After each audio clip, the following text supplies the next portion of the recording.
My name is Heather Collins. I'm 34 years old, and on my wedding day, my entire family abandoned me. I kept my eyes on the table as I asked the staff why the section reserved for my family at our wedding reception remained completely empty. The staff member quickly touched her earpiece and said, "I'll check." She radioed someone immediately. A few seconds later, she nodded slightly and turned to me. "It seems they haven't arrived at the reception yet," she said with a small, apologetic bow before quietly walking away. I felt a tight pain clench in my chest.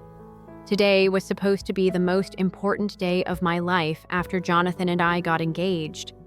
I spent the whole year preparing while juggling my demanding job, choosing the dress, visiting venues, designing the invitations.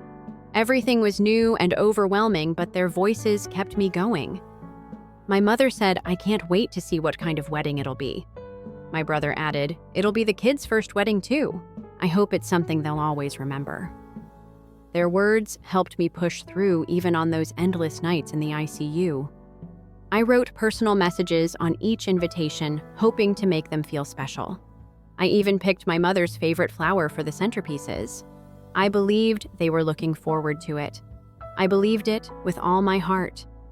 And yet, they're not here.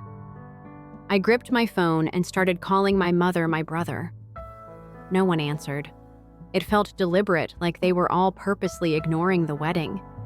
The joyful sounds of laughter and celebration behind me felt like they belonged to another world. That's when Jonathan rushed over. "Heather, are you okay?" I pressed my phone against his chest. "My mom and brother, they're not here. Look at the family table." As soon as he looked over, his expression changed. "Do you think something happened? Any messages?" I shook my head. "Nothing. I've been calling nonstop, but no one's picking up." Back in the dressing room, I sat down slowly and tried to calm myself. Maybe something came up. Worried something might have happened to them, I checked my phone again.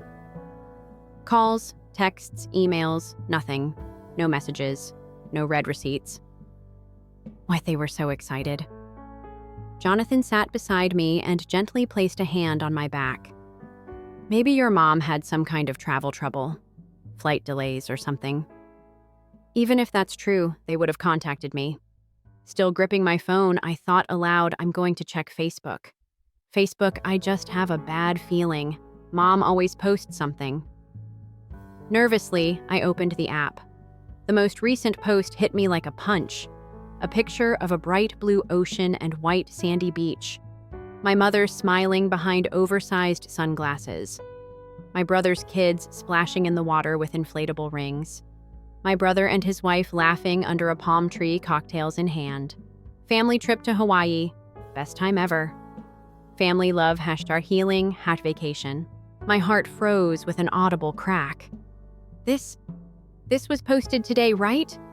I showed the screen to Jonathan. He went silent, then muttered bitterly, "What the heck?" "They're in Hawaii. Family trip on our wedding day." My emotions were so tangled I couldn't even cry. "Jonathan, give me a moment." I stood up and walked out of the room. This had to be a mistake. It had to be. Then a message came through. It was from my mother. "It's just a minor thing. Stop calling me." I nearly stopped breathing. Jonathan quietly stepped behind me. "Did you hear from them?" I showed him the screen. He stood frozen for a long moment, speechless. "She called it a minor thing." "Our wedding," I said quietly. I didn't even have the strength to raise my voice. "I spent a whole year preparing."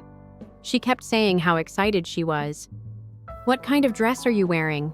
she asked. My brother said his kids were so excited to be ring bearers. My shoulders trembled. I always believed. I tried so hard to fit in with my family. I did everything I could. But maybe it was all just pretend. That's not true. At least I know how hard you tried.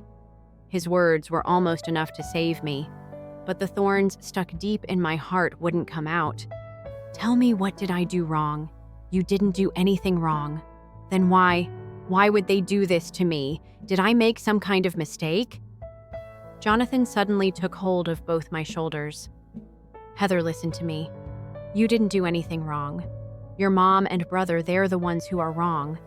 This isn't about being forgetful or flaky. They deliberately chose to ignore you. I know that, but it still hurts. Finally, I cried quietly but uncontrollably. I'm sorry.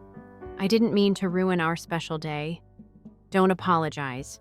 You're not the one who should be sorry. From now on, let's build a life surrounded by people who truly value you. Me, my parents. We want you as part of our real family. I gave a small nod. You're right. I won't expect anything from them anymore. Anyone who can do something like this isn't my family anymore. And just like that, I felt the ice inside my chest begin to crack and melt. The week after the wedding, I finally made a decision about the mortgage payments I'd been covering for the past 2 years. I'm done. I repeated that thought over and over until one morning after a night shift, I walked straight to the bank. I was exhausted, physically and emotionally, but underneath it all was a strange kind of relief, like I was reclaiming something that had always been mine. While finalizing the paperwork, I kept checking the notes in my wallet, meticulous records of every payment I had made. After my father passed away, I took over the mortgage because my mother couldn't handle it alone. To be honest, I couldn't really afford it either. The grueling ICU shifts, the endless nights. I even fell ill a few times from the stress, but I never said a word. I didn't want to burden her. And still, she skipped my wedding to go on a family trip to Hawaii with my brother, and dismissed that betrayal with a single message. It's just a minor thing. I closed the account and received the final statement. This is the end, I told myself as I walked out of the bank. The call came about a month after I closed the mortgage account. I'd just gotten home from work, slipped off my shoes, and was halfway through reheating leftover pasta when my phone rang. I didn't recognize the number right away, but something in my chest told me who it was. I answered. Hello, Heather. My mother's voice came through dry, tense, and impatient. Hey, what's going on with the mortgage? I got a notice that this month's payment didn't go through. I paused. That's because I closed the account. What are you talking about, the mortgage account? The one I've been paying. I stopped. A long silence followed, then her voice rose sharply. You can't just do that out of nowhere. Don't you realize we've built our entire household budget around that? I blinked slowly. I see, but you told me not to call you over minor things. Remember? What did you say? That's not a minor thing. Exactly, that's why I'm calling. When you didn't come to my wedding, you called it a minor thing. Stop calling me. Remember. Another silence. I kept my voice steady. So now I'm giving you the same treatment. Don't call me over something as small as a missed payment. To me, it's just a minor thing. Her breathing hitched faintly. I continued calmly. You didn't just skip my wedding. You went on a vacation with Steve and his family and posted pictures about how amazing it was. You called it the perfect family trip, and I wasn't part of that family. You left me out. You threw me away. So now I'm done supporting you, because I'm not part of your family anymore. She didn't respond. I could almost hear her thinking, scrambling to reframe the situation. That was just a coincidence. The trip had been planned for a long time. It was the only time Steve was free. Then why didn't you tell me? Why didn't you send a message? All I got was, it's just a minor thing. It was just... So I made my decision too. If I'm just a minor part of your life, then I'm done being your daughter. I won't pay the mortgage anymore. From now on, I'll spend my time and money on me. I used to endure it all just because we were family. But I finally realized I don't have to let someone trample my life just because we share blood. There was another silence, heavier than before. Finally, my mother's voice came again, but softer. I see. Okay, I'll ask Steve if he can take over the payments. You should. Then, I'll hang up. Goodbye. As soon as the call ended, I placed my phone on the table and stood still for a long moment. Some ties have to be cut before they cut you first. And today, I had finally severed it myself. Since then, I'd been enjoying a quiet newlywed life with Jonathan. The pain hadn't fully disappeared, but at least now every day spent with someone I could trust felt gentler, more peaceful than I'd imagined. 2 weeks later, Jonathan left on a business trip for a week, and I found myself enjoying some rare time alone. I treated myself to spa days, pampering sessions, visited cozy cafes I'd always wanted to try. I never realized how luxurious and healing it could be to spend time alone. I even signed up for a cooking class and learned a few new recipes. When Jonathan got back, I planned to surprise him with one of those new dishes and his favorite wine. Those thoughts filled my days with quiet joy. The day before Jonathan was due home, I came back from a night shift and collapsed onto the sofa. Soft sunlight filtered through the curtains, and I drifted off to sleep. Ding dong. The sound of the doorbell snapped me awake. I rubbed my eyes and checked the intercom. It was her, my mother. Confused, I pressed the button. "Yes, Heather, it's me. Can we talk?" I hesitated, but something in her face, worn tired, kept me from saying no. I opened the door. She looked gaunt, nothing like the dignified woman people used to call the perfect teacher. Her eyes were tired, her frame thinner than I remembered. She gave a faint bow, just for a moment. I nodded and led her to the guest space near the entrance. She sat down slowly. "I'm sorry, Heather, not coming to your wedding. It was a terrible mistake. I don't have any excuses. I don't know what I was thinking." I stayed silent, letting her speak. I asked Steve to take over the mortgage, but he said, "It's not possible. Tuition job issues. He just can't." I frowned slightly. "So you came because Steve said no, didn't you?" She looked down and gave a small nod. "Please, I'm begging you. I don't have another way. I'll apologize 100 times if that's what it takes. Just once more. Please help me." I listened, but what I felt wasn't the urge to forgive. "Mom, I'm not someone who just shows up when it's convenient for you. I'm not your ATM.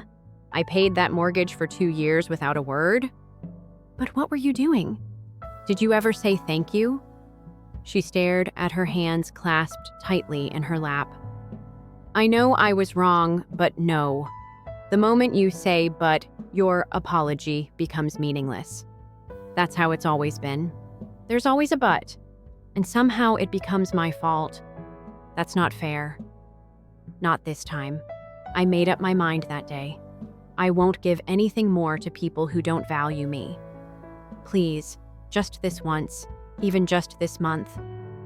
I'm sorry. I can't go back. The image of that empty table on my wedding day, it'll never leave me.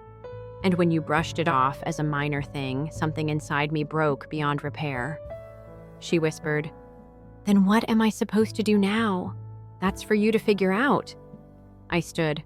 "As for me, I'm finally getting my life back.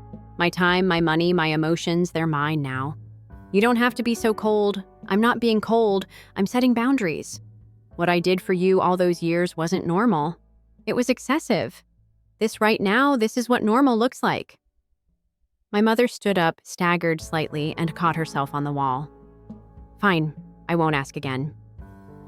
But are you really okay with this?" I met her eyes and nodded. "Yes, I am." She turned at the door and glanced back one last time. There was regret in her eyes. But whether I accepted it or not, that wasn't my responsibility anymore. When I shut the door, a quiet resolution settled inside me. I wasn't going back. The days after that final conversation with my mother were strangely quiet, almost too quiet.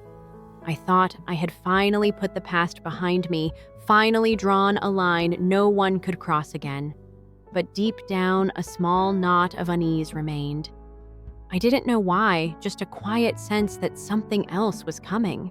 And then one Wednesday afternoon, my phone rang. "Heather, what the heck is going on?" It was my aunt, her voice already bursting with rage. Shocked and confused, I stammered, "Aunt, what's wrong?" Don't play dumb. Your mother showed up at my house in tears saying you abandoned her, that you're kicking her out and cutting her off, that the mortgage stopped out of nowhere, and now she can't afford to live. How could you be so heartless? I let out a long sigh. Auntie, whatever Mom told you, it's probably really twisted. Twisted. But didn't you suddenly stop paying the mortgage? Who does that to their own parent instead of repaying her? You abandoned her. Wait. Did she tell you about the wedding? The wedding. What wedding? My wedding. On the day of my wedding, Mom was in Hawaii. She completely ignored the most important day of my life, and later she called it a minor thing. My aunt went quiet. She told me she was so excited about your wedding. I didn't know. Exactly. She hid the inconvenient parts and made herself look like the victim. I paid that mortgage every month for 2 years. Not once did she say thank you. And on my wedding day, not only did she skip the ceremony, she posted on social media bragging about how amazing her family trip was. Silence stretched across the line again. I have proof too. Screenshots of her posts. The message where she told me, "It's just a minor thing. Stop calling." I saved everything. But what? My voice trembled, not with anger, but frustration. Because of her lies, I'm being painted as an ungrateful daughter. I didn't abandon my family. My family abandoned me. My aunt didn't speak for a moment. Then finally she said, "You should talk things out again." And then she hung up. After that, more calls came. Uncles, cousins, even distant relatives on my father's side, all asking the same question, why would you do such a thing? Some even said only a cold-hearted person would abandon their mother. Each call felt like a stone hurled into my chest. Each accusation felt like a betrayal, as if I alone were the villain. The words I wanted to say reached the back of my throat, but never made it out. I was too drained to explain anymore. No matter how carefully I told the story, it never seemed to outweigh my mother's tears and self-pitying lies. I could feel my energy slowly wearing away. "I don't know if I can do this anymore," I whispered one night. That evening, I told Jonathan everything. The calls from my relatives, the lies my mother was spreading, how deeply each accusation hurt. Jonathan held my hand and looked me in the eyes. "Heather, this isn't something you should carry alone. Let's talk to a lawyer. It's your right to be protected, and it's my job to help you make sure you are." His words felt like a life raft. I'd been raised to believe that airing family problems to outsiders was wrong, that no matter what, you kept it in the family, but what mattered more now was protecting my peace and dignity. So I began quietly organizing everything. Screenshots of Facebook posts, bank records showing every mortgage payment. My mother's text message. "It's just a minor thing." Even a voice recording of our last conversation. I compiled them all into a single digital file. That weekend, Jonathan and I visited a law office. A young female attorney welcomed us warmly and listened carefully to everything I shared. She nodded throughout. "Given the emotional harassment and slander from extended family and the ongoing pressure, you do have a solid case for a restraining order. You have more than enough evidence. You can rest easy now." Something inside my chest loosened for the first time in weeks. "You mean I'm allowed to do this?" "Not only are you allowed, you should. You have every right to live in peace. It doesn't matter who it is. Not even your own mother, no one has the right to hurt you." Tears welled up in my eyes. I had tried so hard to be a good daughter. That's why I didn't fight back.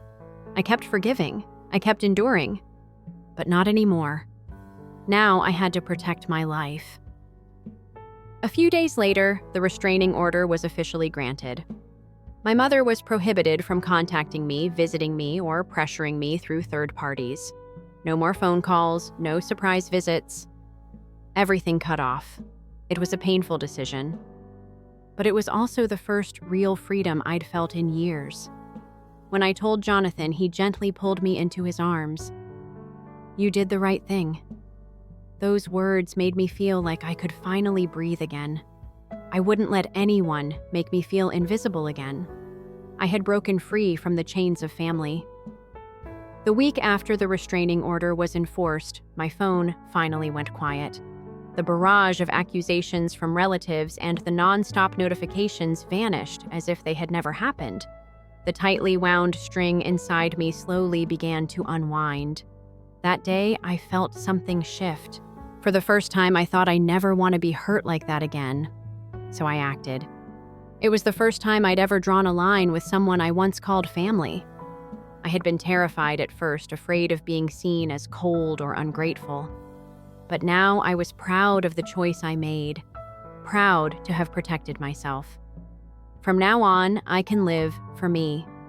That thought began to change my everyday life in small but meaningful ways. I started sleeping better, smiling more. I found myself laughing again at small things. Then one day, I received a message from Jonathan's mother, Kathy. To be honest, I was surprised.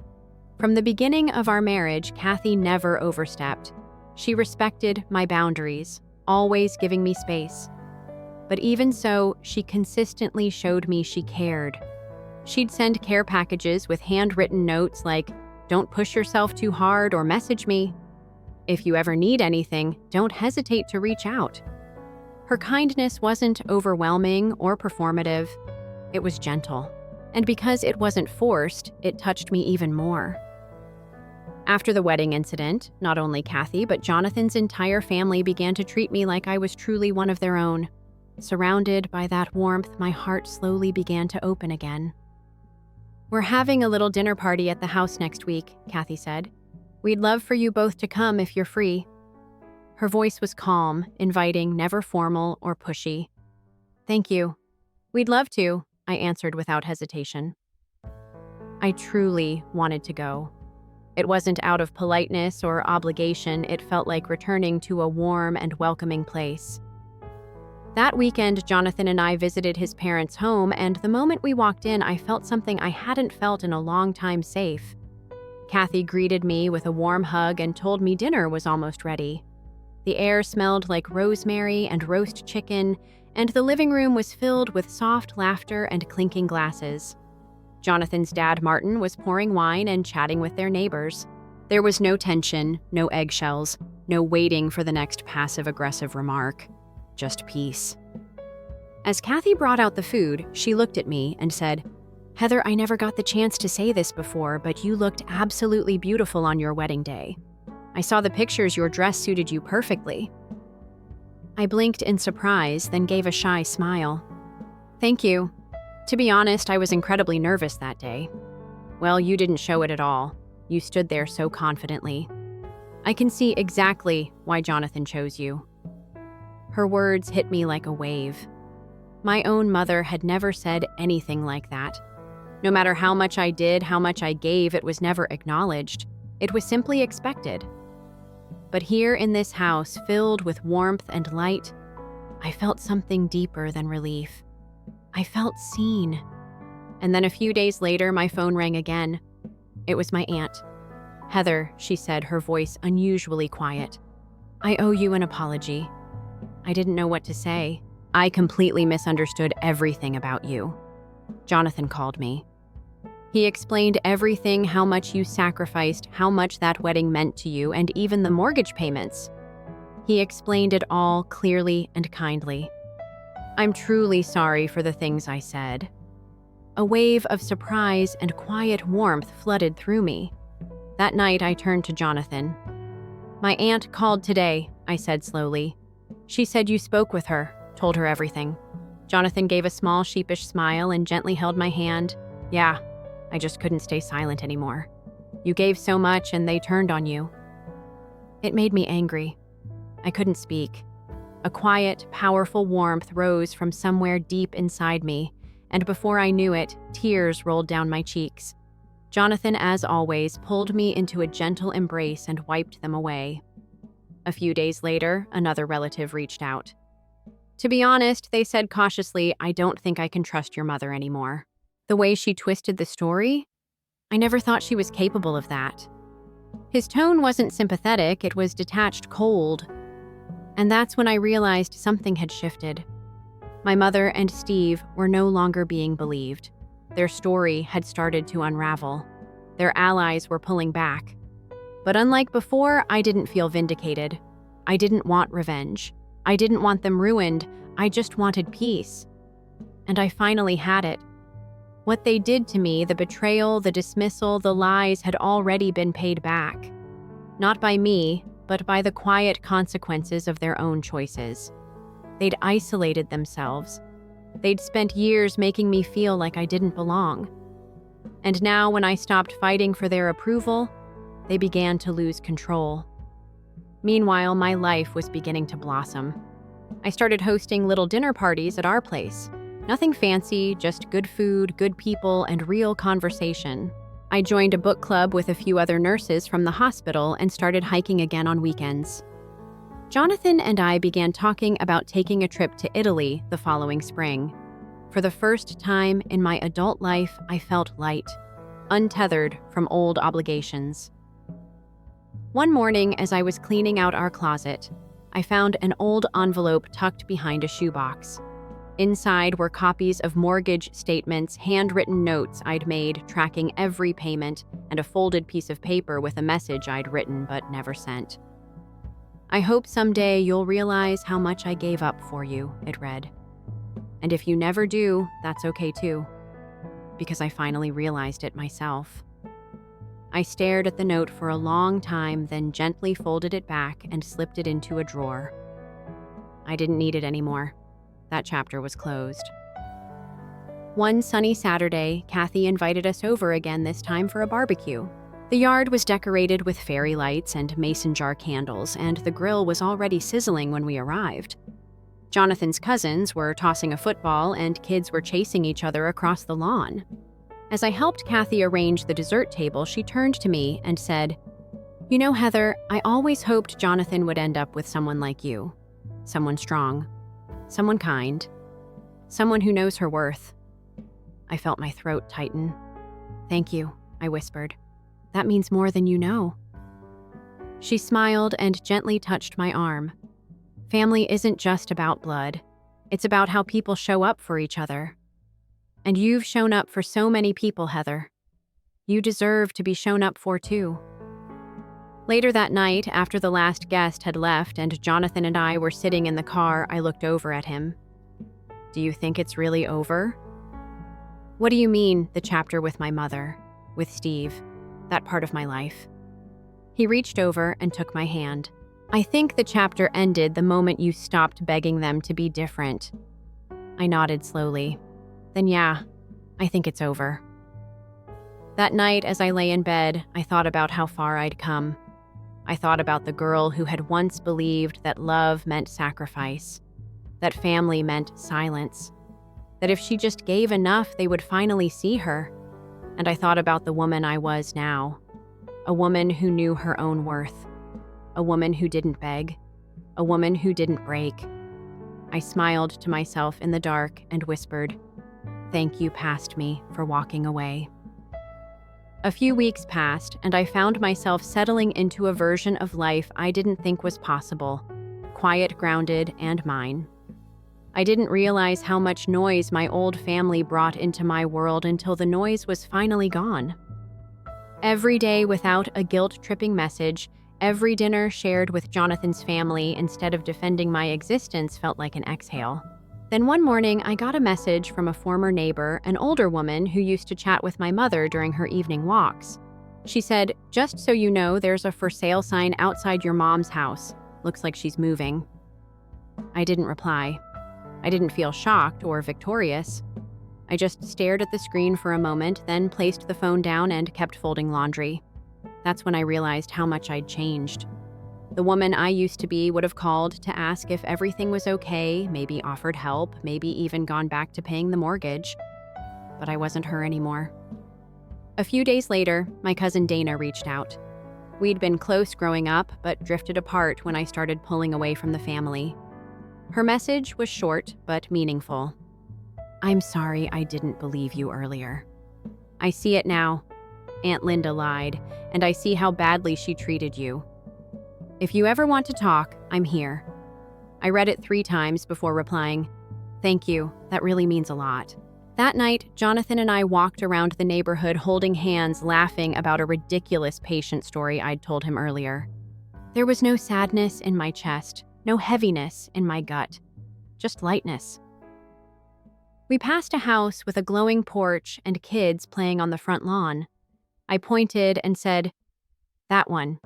That's the kind of place I'd like us to have someday." Jonathan smiled.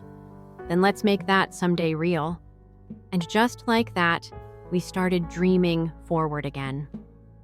One evening, as I organized some old files on my laptop, I found the folder where I had kept all the evidence, the screenshots, the voice memos, the transaction receipts.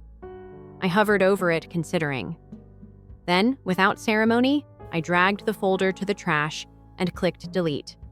It was over. Not because justice had been delivered in a dramatic courtroom scene, not because there had been a grand confrontation, but because I had stopped carrying their weight. That was the real revenge. Not destruction. Not retaliation. Just peace. A month later, I received a formal letter in the mail. It was from a financial advisory firm. Apparently, my father had a small life insurance policy that had gone unclaimed for years. I was listed as the sole beneficiary. My breath caught. I had no idea it even existed. The amount wasn't enormous, but it was enough to make me pause. I stared at the check for a long moment, and something inside me shifted. My father wasn't a perfect man, but he had loved me in the quiet, unassuming way that didn't always translate into words. And now, even after everything, he had left something just for me. I whispered, "Thank you, Dad." And in that moment, something in my heart healed. I used part of that money to enroll in a culinary program I'd always dreamed of joining. I kept my job at the hospital, but now once a week I wore a white apron and learned how to create joy through food. I met people who saw me for who I was, not who they wanted me to be. I started sharing my dishes with friends, even opening a tiny weekend catering side gig. It wasn't about money. It was about making something that was mine. As for my mother and Steve, I never heard from them again. Last I knew, they'd moved into a smaller place, and Steve had taken on extra hours at work. Some said he looked tired. Others said my mother had grown quiet. But I didn't follow up. I didn't need to. Their lives had gone on just as mine had. But theirs were marked by what they lost. Mine by what I finally chose. I chose me. One afternoon, Kathy came by with a small basket of lemons from her garden. As we stood in my kitchen chatting about recipes and weather, she said, "You know, Heather, you've changed since I first met you. You're stronger now. Softer too, but not the kind that breaks. The kind that bends with grace." I smiled. That's the nicest thing anyone's ever said to me. She touched my shoulder gently. That's because it's true.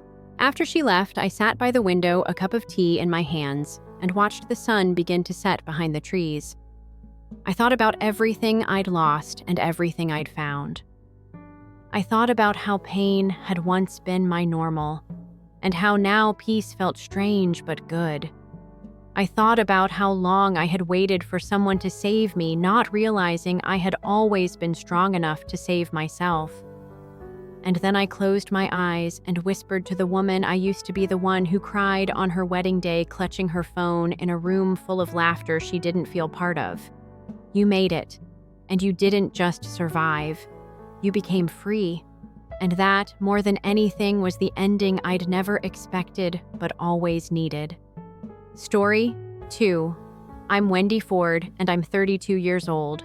Despite my family's strong disapproval, I decided to become a police officer after earning a computer science degree from a renowned institution.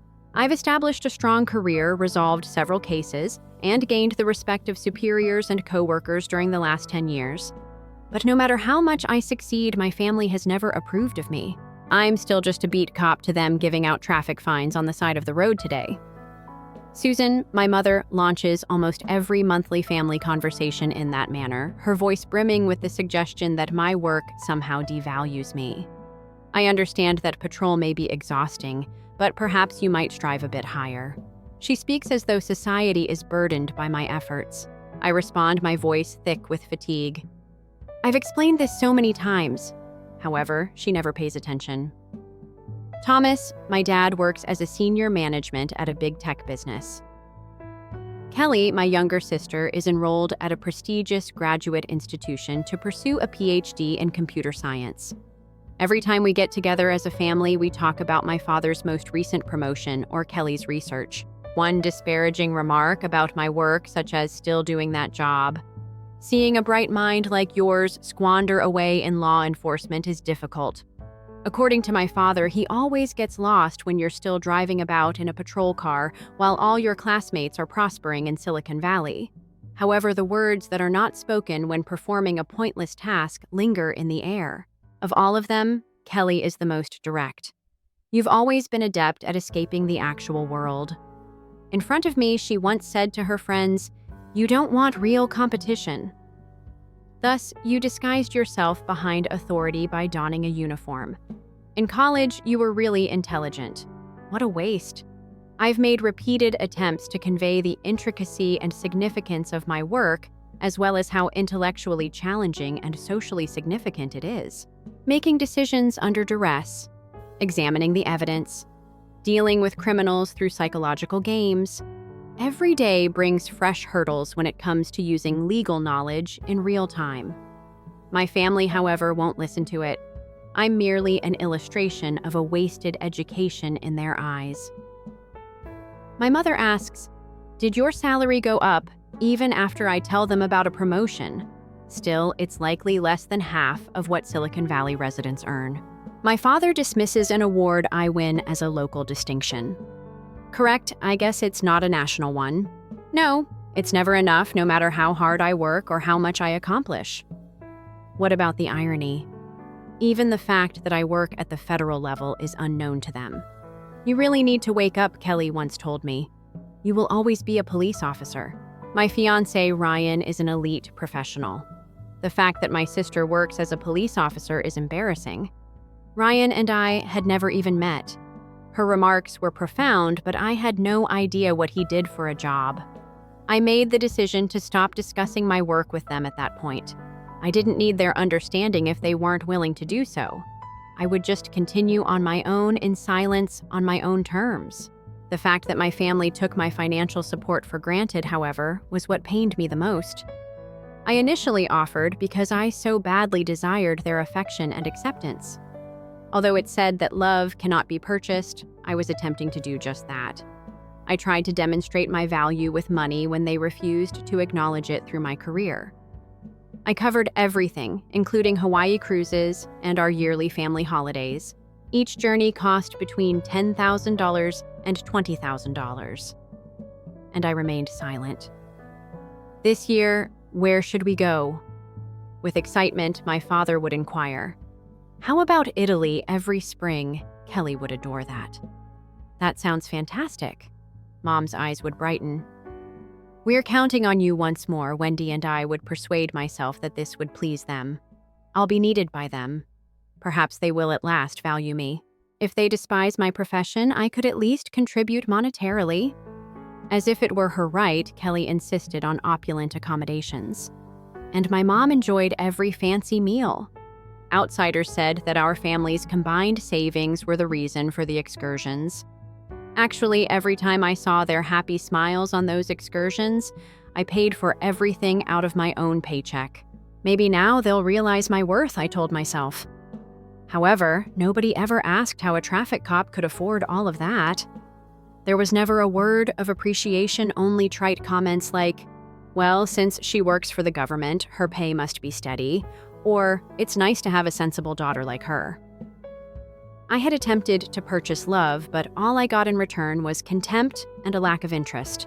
Their disdain was further strengthened by the very encouragement I offered in the hopes of being loved. Back at work, however, I sensed the appreciation of victims and their families, as well as the trust and respect of my supervisors and coworkers.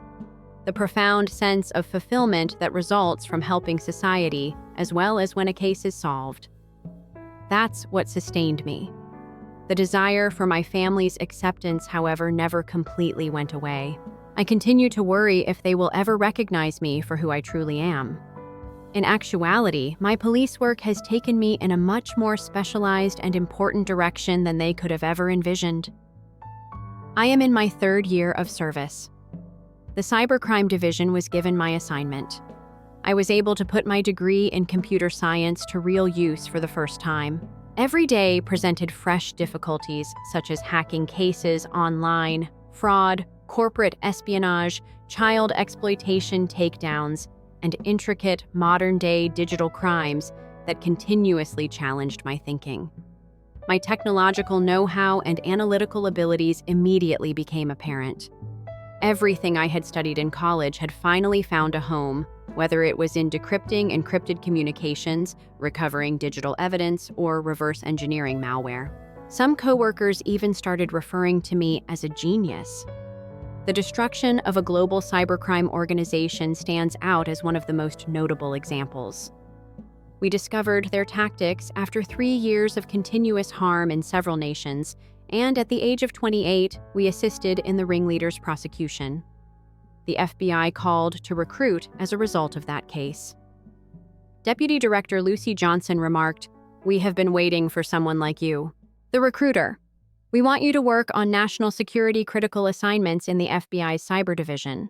Your current pay in the FBI's cyber branch will be more than doubled." Oversight of defense contractors and critical infrastructure companies became my specialty.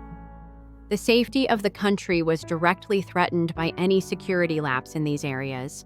Our job was to detect and stop cyber attacks that target government organizations, military contractors, telecommunications networks, and power grids. I was given permission to question C-level executives directly, have access to top-secret company information, and, if required, issue cease and desist orders. I had cross-state jurisdiction in my capacity as a federal agent. Each case I worked on had the potential to result in hundreds of millions of dollars in damages, including bonuses and benefits. I never told my family that I made $140,000 more a year than my father did. No sharing of my accolades, no talking about my high-profile cases that I solved, and no discussion of promotions. Why should I continue to set myself up for disappointment even when they asked if they would never understand? "How has work been going recently?" I would give a flat in response. "Nothing fresh or the same as always." They were unaware that I was a special agent with the FBI. They were unable to imagine at all. I dealt with issues related to national security. Deputy Director Johnson had total faith in me. Analysis from Agent Ford is always accurate. She always makes sound decisions. She once told senior staff that I was one of the department's most promising young agents and had been promoted to team leader by the time I turned 30. My cool head, shrewd judgment, and persistent resolve earned me the nickname Legendary Agent from my colleagues. I was treated with genuine respect at work. They appreciated my contributions and saw my skills for what they really were, quite different from my family's contempt. I was fairly and completely valued at my job.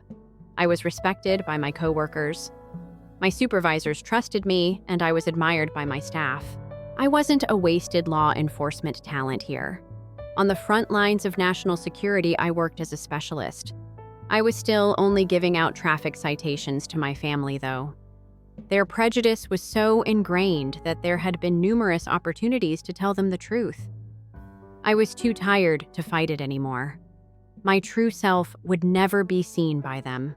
I came upon a well-known name one day when looking through a list of businesses that were being watched. Tech Defense Solutions. A mid-sized company that creates military software is my father's employer.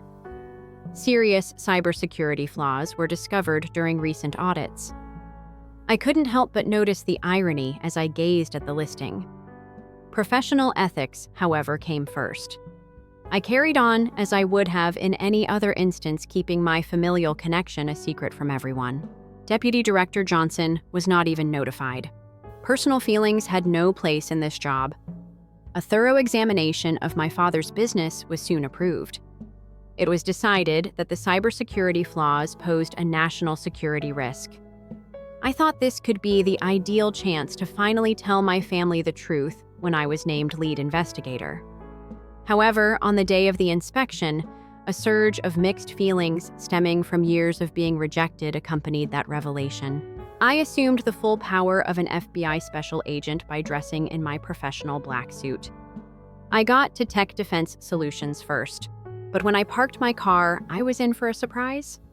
My mother and Kelly were standing in front of the building when I noticed them. Why were they in the parking lot of my father's business? I came to a halt.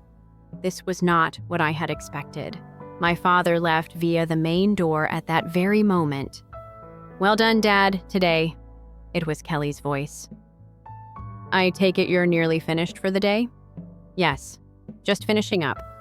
"As planned, let's go get dinner. Where ought we to go?" My mom smiled as she asked, "What about that Italian restaurant? Kelly is eager to give it a shot." "Excellent. Ryan is working late today, but I still wanted to invite him. I'll wait for you at the cafe with Mom, if it's across the street." "I'm a little disappointed," Kelly added. Together, they were organizing a delightful meal, awaiting the end of my father's workday. After gathering my thoughts, I made my way to the building. Perhaps this was destiny, an opportunity to finally reveal my true self to them. With the full authority of an FBI special agent, I drew my badge and walked toward the building's entrance. At that moment, Ryan Hansen emerged from behind me. "Agent Ford." With respect, he said, "Good afternoon. As usual, I'll be helping with the inspection today under your direction."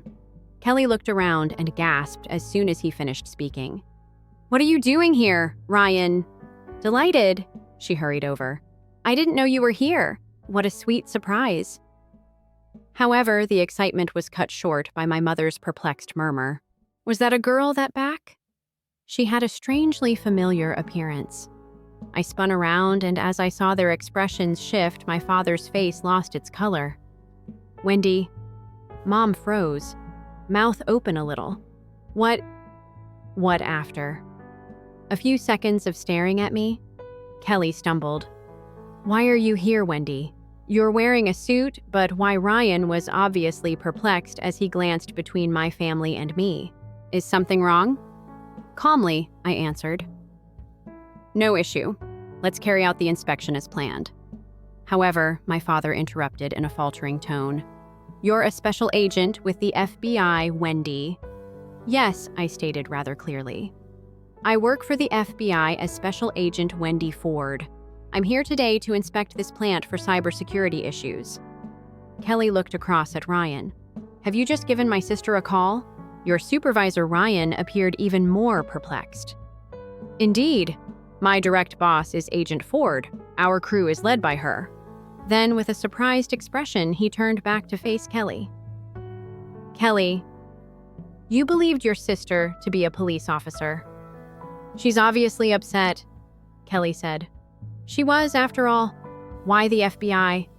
"She is your employer, but why?" Ryan's voice was one of profound respect. "The brightest member of our squad is Agent Ford. She is respected by all. Her being your sister was unknown to me. It truly astounds and impresses me." Kelly had apparently only ever called me a cop. Her attitude toward me had always been condescending, even though she hadn't expressed it to him.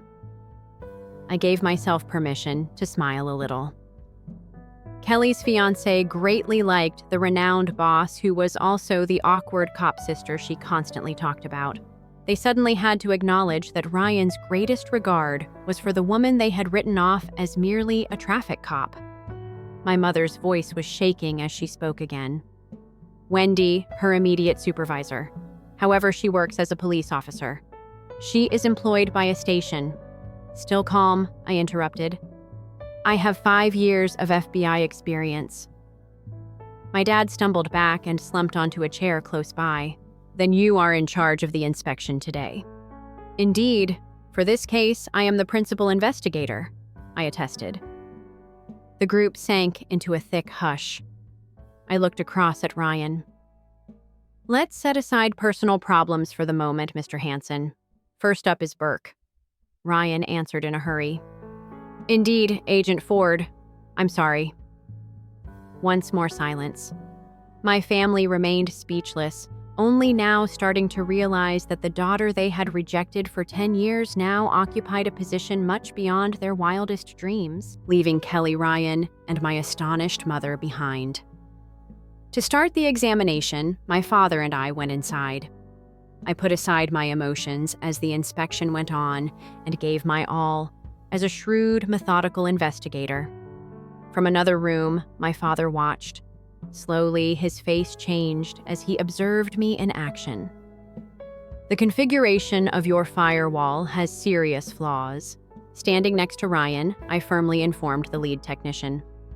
Right now, your system is vulnerable to outside intrusions. My technical evaluation appeared to overwhelm the technician. Agent Ford, you're totally correct. We'll start making corrections right now. Corrections are insufficient on their own. Calmly, I said. A complete makeover is required. This is a national security issue. My father was forced to start recognizing the truth after seeing my authority and knowledge for himself. He was muttering to himself, and I heard it. She asks accurate questions. She sees our flaws right away. I was unaware that my daughter was so knowledgeable. Near the conclusion of the examination, this audit led me to make an important announcement. We have found numerous significant security breaches in this organization. These pose serious risks to the security of the country. My dad's face went white. Grave infractions. How much information will be included in a formal written report? I answered in a procedurally detached manner. Federal contracts may be terminated if these problems are not resolved. Director Thomas Ford can also be held responsible for poor management. Overwhelmed by the embarrassment and perplexity of receiving a professional rebuke from his own daughter, my father fell more into his chair. I spoke calmly to my father and the other staff members as the inspection came to an end. Many thanks to all of you. Let's make sure that this doesn't occur in the future. My mother and Kelly were still standing outside as Ryan and I left the building. Kelly's tone faltered. Wendy, we must speak. I'm on duty. We'll have to talk about it later if you have anything to say. With tears in her eyes, my mother spoke. We didn't know, Wendy. Ignorance is no excuse for ignoring me, I answered icily. You have consistently denied the worth of who I am and the legitimacy of my decisions for the past 10 years. Ryan finally spoke after standing silently for a while. His former smile had vanished, replaced by bewilderment. Wendy, Agent Ford. He paused, picking his words wisely. When I initially learned that Kelly's sister was my most esteemed boss, I was truly proud. But now, with the pain and surprise still visible on their features, he looked between my mother, father, and Kelly as he read. Observing your reactions. Ryan proceeded cautiously. As if none of you knew she was a special agent with the FBI. Why are you so surprised too? Kelly made a hasty attempt to stop Ryan. That's Kelly, he interrupted her calmly. You told me that your sister worked as a police officer, but based on your responses, it appears that neither you nor your parents ever valued her work. My mom hurried to give an explanation. No, it's merely a miscommunication. Ryan gave me a pitying look as he said, I think I'm starting to get the hang of it, Agent Ford. Your family, it appears? Hansen, Mr. I interrupted him with a forceful statement. Please maintain a clear separation between our personal and professional connections moving forward. We'll have a proper discussion at a later date. Let's go back. Ryan's face showed a mixture of bewilderment and discomfort as he started to come to terms with the fact that my family had always underestimated me. I saw a fresh doubt about the family he intended to join in his eyes, in addition to remorse toward me. The situation could not be reversed now that the truth was out. As we drove off, I thought about how I had silently provided for them financially for the previous 10 years while enduring their contempt. Maybe the moment had come to make amends. I got my family together in the house where we grew up a week later. The living area has a totally different vibe than it had a week ago. Kelly had obviously been sobbing, my mother was nervous, and my father was exhausted. Ryan sat next to them, looking nervous. "I appreciate everyone's attendance today," calmly, I said. "I have an essential matter to attend to." I put a pile of receipts and bank statements on the table. I want to start by reviewing the financial assistance I have given over the last decade. Their faces turned white. I provided financial support for this family for many years. That funding, however, stops today. My words were delivered with clinical accuracy. The Hawaii vacation that was planned for next month has been postponed. Bookings for hotels and flights have been canceled, and I've already recouped the $3,000 in cancellation fees, taking future costs into account. It's a minor cost to incur. When I became agitated, my father tried to stop me. "Wendy, wait please, we apologize. We really had no idea you had such a job. An FBI special agent makes $140,000 per year. I was able to pay for all that assistance in this way." Were none of you ever curious? Did you really believe that all of this could be covered by a traffic cop? My mother whispered as she started to cry. "We never gave it any thought." "Not because you didn't consider it." I gave her a chilly correction. "You could have maintained a false sense of superiority by continuing to denigrate me, but you choose not to." Kelly started crying. "Wendy, I was mistaken. I'm so sorry. Your apology is not acceptable to me." I spoke firmly. "There isn't a straightforward solution for this. Apologies. After being continuously denigrated for 10 years, I'm going to stop communicating with any of you from now on." Flustered, my father leaped in. "Please, Wendy, we remain family." "Family?" I laughed dryly. "Why did you deny who I am for 10 years if we are family? Why couldn't you appreciate my choice of career if we are family?" Desperation shattered Kelly's voice. "Wendy, what are we supposed to do? How can this be rectified?" "Forgiveness does not exist." I got to my feet. "I am severing all of our connections as of right now." My mom sobbed as she held onto my arm. "You're my daughter, Wendy. We are blood. Without respect, blood is meaningless," I said, dismissing her. "As your daughter, have you ever felt proud of me? Like your sister Ryan moved uneasily, then started talking. I didn't know you were treated this way by your family. I had no idea that they would ignore your labor to such an extent." "Agent Ford, Ryan, you are not responsible," I informed him. "However, you ought to give your relationship with Kelly a serious rethink. Understanding the values of those closest to you is crucial, particularly if those views involve demeaning other people." Everything changed after that night. I later learned that after I departed, heated arguments broke out at home. Ryan gave Agent Ford a call the following morning. "No, Wendy," he spoke in a strong voice, as if he hadn't slept at all. "Kelly and I had a lengthy conversation last night." I listened without saying anything. "I was shaken, to be honest," he added. "Finding out that the supervisor I most admire was often treated disrespectfully by her own family broke my heart. Kelly informed me about the previous 10 years when I pressed her for the truth, and I simply couldn't believe it. I've canceled our engagement, Ryan." He spoke with determination. "Someone who treats the person I admire the most disrespectfully is not someone I can marry." To be honest, I too began to doubt Kelly's morals, evaluating individuals according to their work titles, disdaining her own sister. That is not a mindset I can live with. Kelly contacted me crying a few days later. The engagement was called off by Wendy Ryan. "It's all my fault," he said. He placed the responsibility on our families and my ideals. He claimed that I was solely to blame. I gave a fair response. He made that choice. I didn't speak to him. "However, aren't we family? Speak to him, please. Assist me in fixing this." She sounded desperate. Without him, I could not survive. Silently, I said, "It's not my problem, it's yours." She continued to cry. I was mistaken. Now I am aware of that. Is it too late, though? Can't I repair it? In life, some things are unavoidable. These are the results of your decisions, I said. The outcome of a decade of disdain and conceit following the audit. My dad was demoted. He was promoted to section head from department director. He lost a lot of money. In an attempt to apologize, my mother called me multiple times. I didn't respond. I moved into a new apartment a few months later. It was a large, light-filled house in a posh area of Washington, D.C. No family pictures were on exhibit.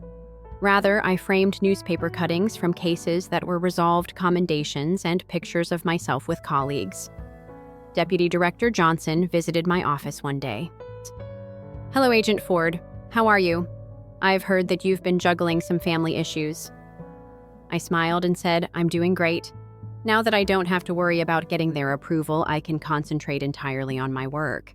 I now have greater faith in my own judgment." "That's good to hear." She gave a kind response. When family doesn't understand, it's never easy. More important, though, is remaining loyal to who you are. You have done outstanding work. You have our admiration. I became aware of something as I peered out the window. I was no longer ruled by the approval I had sought for so long. My own choices had become clear to me. I had mastered self-validation. After a while, I learned that Kelly had left graduate school and turned inside. She became depressed after the breakup and lost interest in her research. It was reported that my father, who was devastated by his demotion, was thinking about retiring early.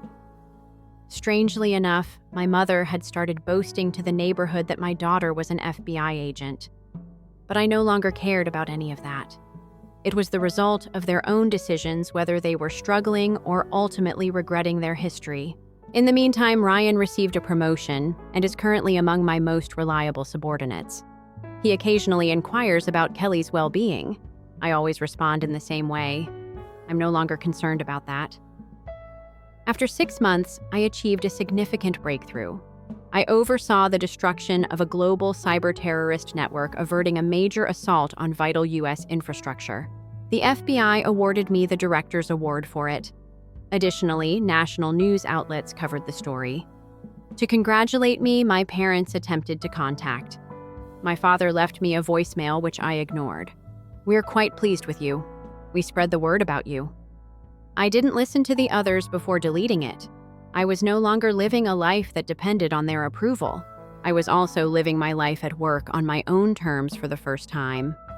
I take pride in being referred to be the Ice Queen by some. Evidence of my poise and unwavering determination. I don't regret anything. My family no longer supported and loved me unconditionally. However, I received independence and self-respect in exchange. Although it was a tough decision, it was the right one. Approval and affection from family are crucial. Indeed, however, if they have restrictions, they might not be worth having at all. I've learned to value myself and follow my own path. I've decided to live that life. I don't have to live up to anyone's standards anymore. I can now feel proud without anyone's approval. I shall be proud of who I am and live my life accordingly.